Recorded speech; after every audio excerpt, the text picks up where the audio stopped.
شبك بتيدي القاع الوانكو غبنا هنا ولا شبك بتيدي كينان وادنو كعباية كرام ربي بابوسي السلام الله عليكم كسر دواده حكمة كلا الله أو حس بدن saddex siyaabood ayaa suurtagal ku tahay inaan ku barno xigmadda. Marka ugu horeysa xagga fikirida waana tan ugu wacan, tan labaad oo ah xagga iska yeelida ama wax hore jiri qaadashadooda waana tan ugu fudud, tan saddexaad oo ah habka tijaabanta waana kan ugu adag una qalafsan.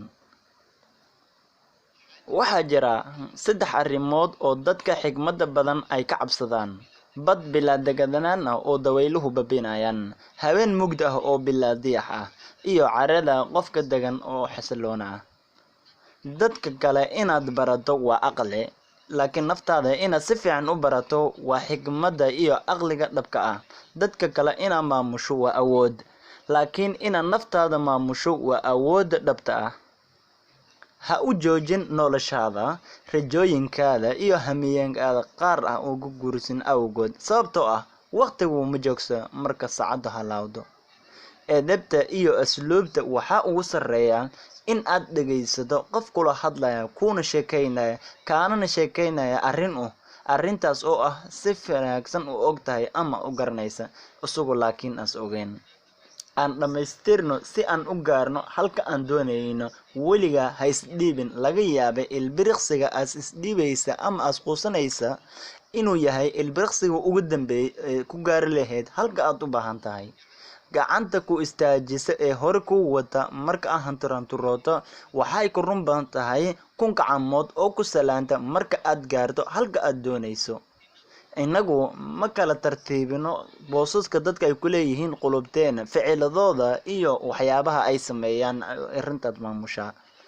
Laga yaabee waxyaabaha quruxda badan ee nolosheena inay soo dib dhacaan, laakiin waxaa run ah in ay imaan doonaan. Ha ka cabsan oo ha ka nixin qaladyadaada, sababtoo ah adiga basharka ayaa ka mid tahay, basharkuna way qaldamaan. Laakiin ka cabso in aad qaladyadaada soo celceliso kadibna aad ku andacooto oo tiraahdo waa qadarta Ilaahay. Qofka aan ku farxad gelinin kana cabsanin inaan murugoodo, ogow qofkaas ma ahan mid mudan inaad ka mid noqdo noloshaada.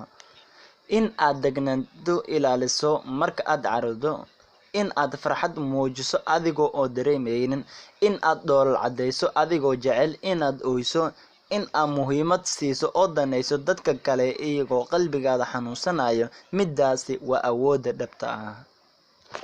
Shumacu markuu shidan yahay, shumac kale in lagu shido asagoo khasaare uma geysato. Hadafku ma ahan oo kaliya inaan guuleysano, balse waa inaan ku kaalmeyno dadka kale xitaa inay guuleystaan.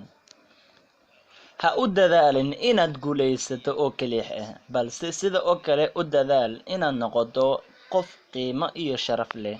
Ma jiro qof aan murugo haynin, balse waxaa jira qof og inay tahay oo kaliya adduunyo soolaysa markaas uu dhoola cadeeya. Hadallada dadka kugu oranayaan waa sida dhagaxyada oo gale, ama waa inaad sida dhagaxyada si xambaarato oo dhabarka ku jibiyaan, ama waa inaad dhagaxyada isdul saarto kadibna aad ka dhigtid buurta aad horumarkaada ku gaari lahayd.